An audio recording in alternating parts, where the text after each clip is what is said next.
انك لما تيجي الهوكايدو تستأجر سيارة الافضل.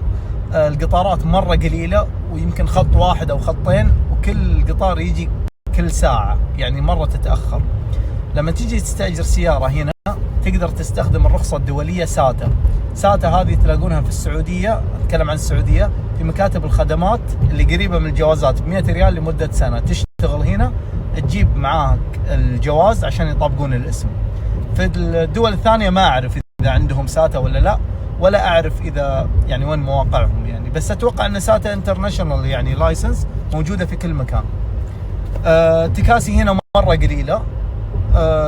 يعني الأفضل أنك تكون عندك سيارة تستأجرها وتروح فيها المكان اللي أنت تبيه، وغير كذا لازم تعرف تسوق يمين يعني مو يسار. أنا تعلمت السواقة يمين لما كنت في ماليزيا أدرس، تعلمت السواقة يمين، فما عندي مشكلة يمين يسار الحين عادي. وصلت الفندق، سوينا تشيك إن، وعندهم هنا خدمات، يعني ما عندهم السيرفيس اللي يجي لك للغرفة، يعني يجيب لك أشياء. إذا أنت تبغى مثلا فوطة زايدة عندهم هنا زيادة، تقدر تاخذ مخدة زايدة مثلا، أشياء للأطفال. عندهم بعد مشروبات مجانية، يعني مثلا عندهم هذا بيرة، هذا شاي. خلينا ناخذ واحد.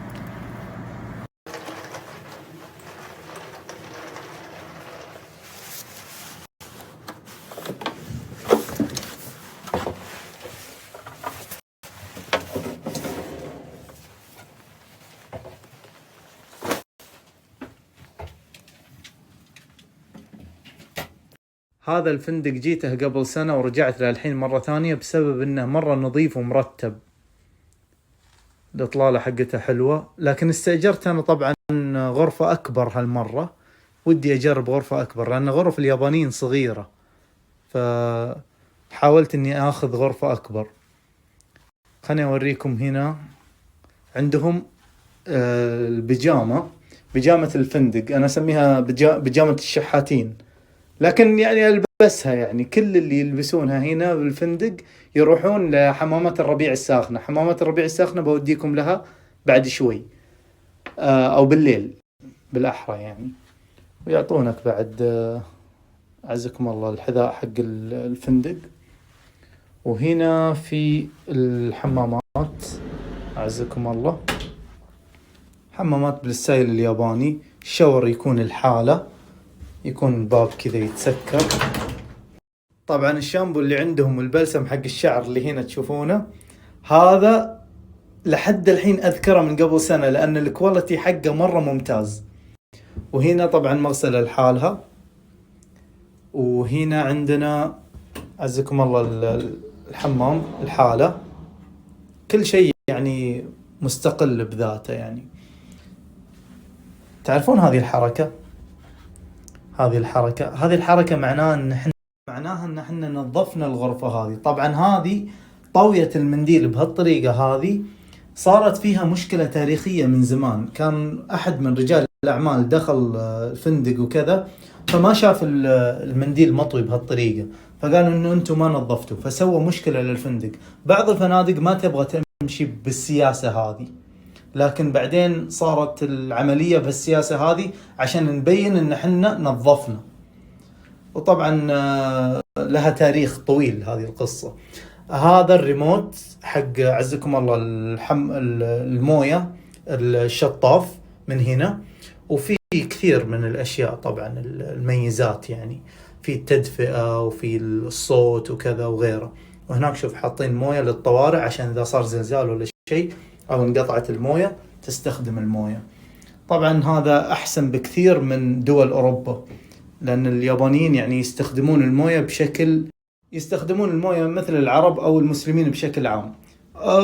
مو بالضبط، يعني العرب أو المسلمين بشكل عام يحطون هوز خارجي، هنا لا، الموية تطلع من داخل. هذا الرشاش اللي هنا مجرد ما تضغطه بالريموت يطلع من داخل. شوفوا هذا المربع الأبيض، من هنا يطلع الموية، وتتحكم فيه بالطريقة اللي انت تبغاها. وهذا يكون فيه تدفئة هنا، على وقت الشتاء، يعني زي الحين برد، فخلاص تكون مرتاح انت في هذا المكان. هذه هي فكرة الفندق. وهنا بالفندق في من الخدمات اللي موجودة أدوات للأطفال، حفاضات، أعزكم الله. أول مرة أشوف فندق يوزع حفاضات. حليب حق الرضعة،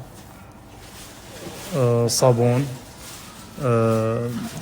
مناديل مبللة، صدرية حق الأكل. يعني أول مرة أشوف شيء، يعني فندق يسوي زي كذا، بصراحة شيء يحسب لهم. الحين جيت هذا المحل حق تأجير معدات التزلج.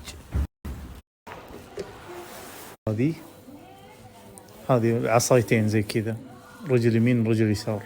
في اللي تجيك بورد الحالة، أنا باخذ البوردين اثنين. يقولون إن هذاك أسهل، بس ما أدري، أنا جربت السنة اللي فاتت هذه، فبستأجر هذه. الملابس تقدر تستأجر من عندهم بعد، بس أنا اشتريت ملابس كاملة عشان خلاص كل سنة أجي هنا.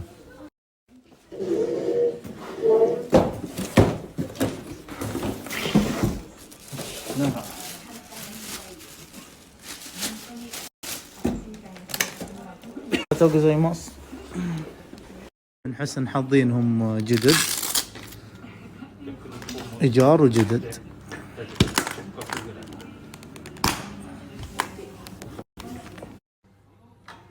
الحين قاعد يسوي البورد، يصلحها مع الجزمة عزكم الله، لأن الجزمة لازم خلاص تصير على نفس المقاس.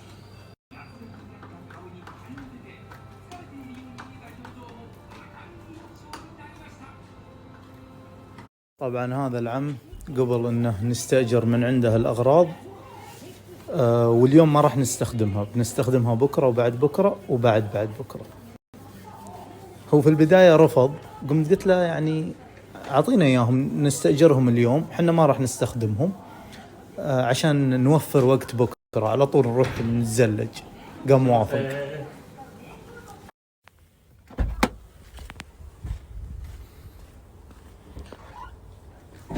ناخذ العدة حقتنا.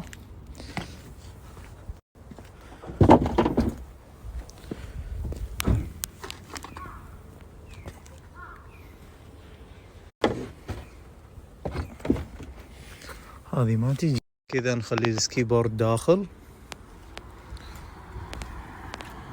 والشوز والعصايات. هذه العصايات كلها لها أطوال معينة، يعني على حسب طولك. لما تيجي هنا للمحل هم يعطونك حتى هذا البورد لما يكون مرة طويل يكون صعب في السكينج، في التزلج يكون مرة صعب. لابد انه يكون الظاهر على يعني نفس طول الكتف، نفس الارتفاع حق الكتف.